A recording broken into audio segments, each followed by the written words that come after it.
Alors pour justement évaluer la qualité des produits, tu dois absolument commander un échantillon. On ne demande pas un prix pour un prix, ça ne se fait pas. Pour choisir ton fournisseur, pour moi, il y a 3 grandes choses à prendre en compte: la qualité, le prix et la réactivité. Alors, quels sont les critères les plus importants pour choisir un fournisseur lors de la création de votre entreprise de marque de e-commerce? Alors les critères les plus importants pour choisir son fournisseur, déjà premièrement il faut définir les ressources, donc votre budget. C'est très important de savoir quelles sont les limites de votre budget et déjà de définir également quelle est votre niche, quels sont les produits que vous allez commander, combien ces produits coûtent, est-ce qu'un article ça coûte 2 €, 5 €, 8 €, 10 €, 100 €. Voilà, il faudrait savoir tout ça pour savoir combien de quantités vous souhaitez en commander. Donc les critères importants pour sélectionner son fournisseur, donc je dirais du coup savoir quel produit tu vas commander, connaître le prix des produits, ton budget, quelle quantité tu souhaites commander et avoir un bon feeling avec le fournisseur. Le tout bien sûr en vérifiant la qualité des produits, puisque forcément si tous les critères sont cochés mais que les produits que tu as ne sont pas qualitatifs, c'est dommage.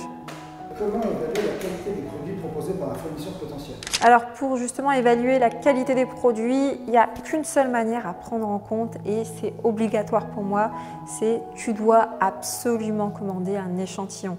C'est-à-dire tu souhaites collaborer avec un fournisseur, il y a tout qui correspond à ce que tu veux, il ne reste plus que la qualité à définir. Donc là, il faut que tu puisses lui commander un échantillon et déjà, tu vas voir au bout de combien de temps tu reçois l'échantillon. Est-ce que le fournisseur est rapide au niveau du délai d'envoi? Est-ce que c'est rapide à la réception? Comment tu reçois ton produit? Est-ce que déjà, il prend le soin de vraiment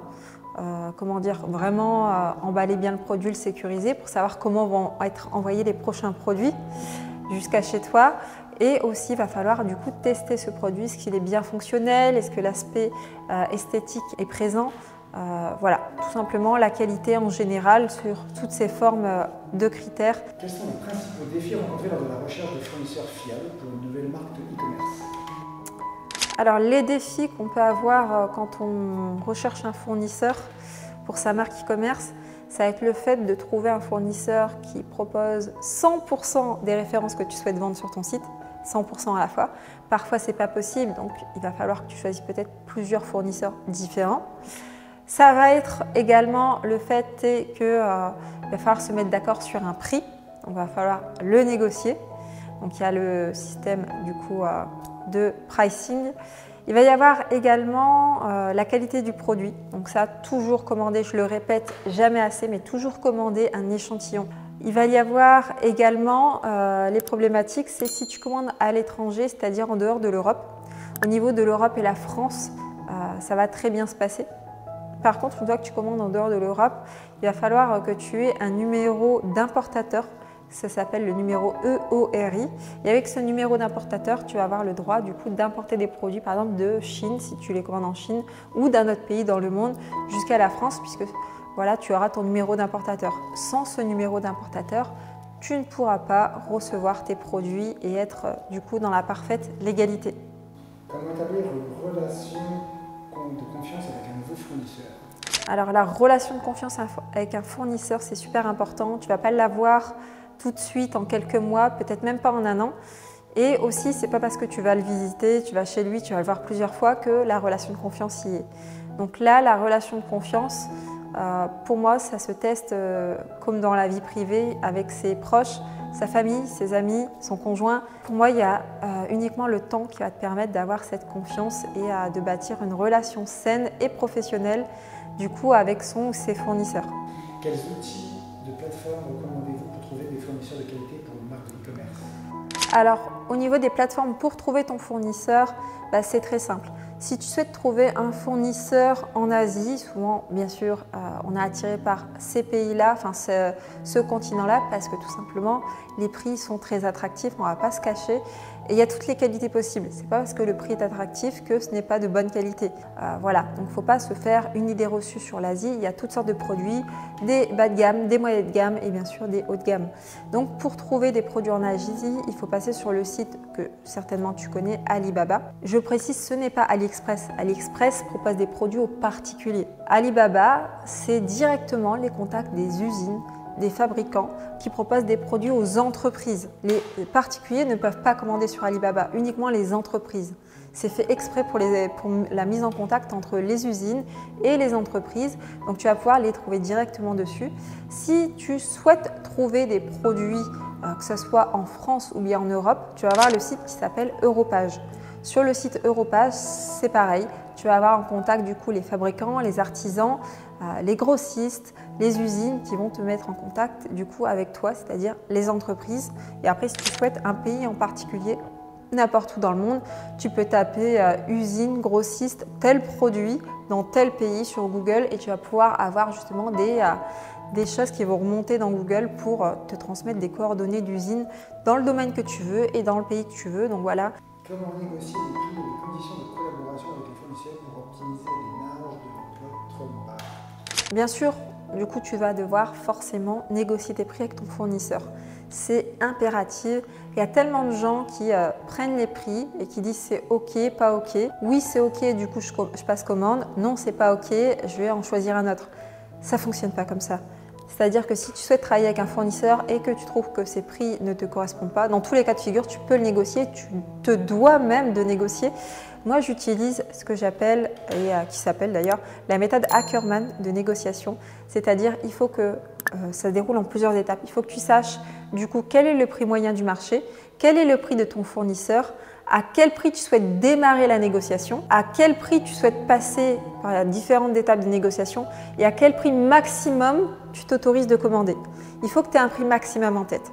C'est-à-dire qu'au-delà de ce prix, si le fournisseur ne donne pas un prix en dessous du prix que tu as en tête, eh ben, ce n'est pas la peine de bosser avec lui. La méthode Ackermann, ça permet aussi de mettre en avant, à chaque fois que tu souhaites négocier avec un fournisseur ou un prestataire, de donner des raisons pour lesquelles tu souhaites négocier. On ne demande pas un prix pour un prix, ça ne se fait pas. Que ce soit pour toi, pour que tu sois pris au sérieux et qu'on te prenne au sérieux, autant que le fournisseur qui te prenne pour quelqu'un qui a des raisons de négocier et pas tout simplement pour un rat, quoi, tout simplement. Donc là, il va falloir donner des excuses, notamment, voilà, je démarre dans l'e-commerce, j'aimerais avoir tel prix parce que j'ai un petit budget pour démarrer et voilà, mon objectif, c'est, si ça fonctionne bien, je souhaite avoir un collaborateur, un partenaire sur le long terme. Donc là, tu lui dis que tu as un très petit budget, mais que tu souhaites travailler avec cette personne sur le long terme si ça se passe bien. Donc, lui demander de faire un effort sur ses prix, est-ce que c'est possible pour lui? Voilà, mettez-vous du coup un prix maximum en tête à ne pas dépasser dans votre négociation. Et si ça ne fonctionne pas, cherchez un autre fournisseur, il y en a plein. Quels sont les aspects légaux et réglementaires à considérer lors de la sélection de fournisseurs pour une marque e-commerce? Alors, pour importer des produits de l'étranger, il faut absolument se déclarer en ligne sur la plateforme Soprano, ça s'appelle, et pour recueillir justement son numéro EORI, c'est le numéro d'importateur. Donc pour importer de l'étranger à la France, il faut son numéro d'importateur. Il faut bien sûr au préalable, pour avoir ce numéro d'importateur, avoir un numéro de SIRET, c'est-à-dire une entreprise qui soit créée. Et à côté de ça, en termes de légalité, tu peux importer des produits de n'importe où dans le monde, jusqu'à chez toi bien sûr. Il n'y a pas de souci, ça fonctionne très bien. Les frontières sont ouvertes, c'est juste qu'il faut juste un numéro d'entreprise et le numéro d'importateur EORI. Comment gérer les problèmes de communication et de langue avec des fournisseurs internationaux? Si tu travailles avec un fournisseur étranger, là forcément, soit tu vas devoir parler dans sa langue, et si ce n'est pas sa langue, alors ça sera la langue anglaise, c'est la langue du business que tout le monde pratique. Donc là, tu n'es pas obligé de l'avoir au téléphone si tu ne parles pas anglais. Tu peux tout simplement utiliser des sites de traduction et faire traduire du coup ce que tu souhaites échanger avec la personne en anglais, les faire traduire et lui envoyer des emails, des messages WhatsApp qui sont traduits au préalable. Donc ça se fait très bien. Les fournisseurs ont l'habitude et toi tu vas très vite prendre l'habitude puisque c'est assez facile de communiquer avec eux. Quels sont les signaux révélateurs d'un fournisseur peu fiable ou de mauvaise qualité? Alors les signaux pour savoir si un fournisseur propose des produits de bonne qualité, il n'y en a pas en vrai. Tant que tu n'as pas reçu, pour moi, un échantillon, ça va être l'échantillon sur lequel il faudra mettre son énergie. Tu commandes un échantillon au fournisseur et tu vois ce que tu reçois. Il y a des fois, c'est super et il y a des fois, c'est pas super.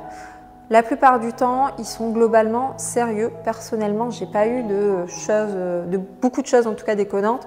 On va dire 90% du temps, c'était hyper qualitatif et 10% du temps, ça ne l'était pas. Donc le ratio, il est plutôt en faveur que les fournisseurs travaillent vraiment main dans la main pour proposer des produits qualitatifs. Ça ne va pas dans leur sens ni dans leur intérêt que derrière le produit ne fonctionne pas et que tu les rappelles parce qu'il y a une problématique au niveau du service client. Donc globalement, ça se passe très bien. Après, s'il y a des choses qui ne fonctionnent pas, tout simplement communiquer, email, WhatsApp, téléphone si tu peux. Et puis voilà, tout simplement. Quel conseil donneriez-vous pour maintenir une relation solide et à long terme avec vos fournisseurs? Alors pour maintenir pour moi une relation solide et avoir vraiment être proche de son fournisseur, pour moi c'est important parce que c'est lui qui va t'aider justement à ce que ta marque soit pérenne, à ce qu'il te livre en temps en heure, des bons produits. Donc pour moi, il faut être proche de lui, il faut pouvoir bien communiquer et aussi si la relation se passe bien, n'hésite pas à lui envoyer des cadeaux par exemple pour Noël, Nouvel An, ce genre de choses. Si tu as sa date d'anniversaire, lui offrir des choses pour lui montrer que justement que tu le prends en considération, que tu l'apprécies, que tu reconnais son travail et derrière entre un client qui n'offrira pas de petits cadeaux et un client qui offre des petits cadeaux et qui communique plutôt bien avec la personne, forcément il va te mettre en avant et il va être plus professionnel avec toi. Donc voilà, chouchoute aussi ton fournisseur, c'est un partenaire tout comme un client qui est un partenaire. Pour moi, toutes les relations qui englobent du coup le business, on doit chouchouter tout le monde parce que pour moi, une relation solide, ça va être une relation sur laquelle les gens ont de la sympathie les uns pour les autres. Moi, par exemple, sur ma marque de bijoux en ligne, ma fournisseur, je la connais aujourd'hui depuis 9 années. L'an prochain, ça fera 10 ans. Et c'est toujours la même depuis, pas le début, mais quasiment. Parce que j'ai travaillé avec un autre fournisseur qui n'était pas qualitatif. J'en ai changé pour elle, qui est une fournisseuse. Et du coup, avec elle, ça se passe très très bien. Elle est incroyable. Elle met des likes même sur mes stories Instagram et mes posts. Et même le jour où elle a eu son premier enfant, je lui ai envoyé un colis cadeau pour son enfant. Je lui ai envoyé, voilà, on s'envoie régulièrement des cadeaux l'une l'autre. Elle a beau habiter dans un autre pays, on s'offre des cadeaux, on s'envoie des messages. On a une très bonne relation qui est saine. Et je pense que pour moi, c'est la meilleure des relations possibles. C'est justement que les deux parties se comprennent et s'entendent bien. Et ben voilà, est-ce que j'ai envie de te faire résumer en disant, est-ce que tu aurais des 3 grands principes pour bien choisir ton fournisseur? Ce seraient quoi les 3 principes? Pour choisir ton fournisseur, pour moi, il y a 3 grandes choses à prendre en compte. La qualité, le prix et la réactivité. Tout simplement. Donc voilà, si tu as aimé cette vidéo, je t'invite du coup à t'abonner. Je te recommande, je t'oblige même à t'abonner, me mettre un like. Dites-moi en commentaire auprès de quel fournisseur vous travaillez. Est-ce que vous travaillez avec des fournisseurs en France, à l'étranger? Mettez-moi un peu vos retours d'expérience en commentaire.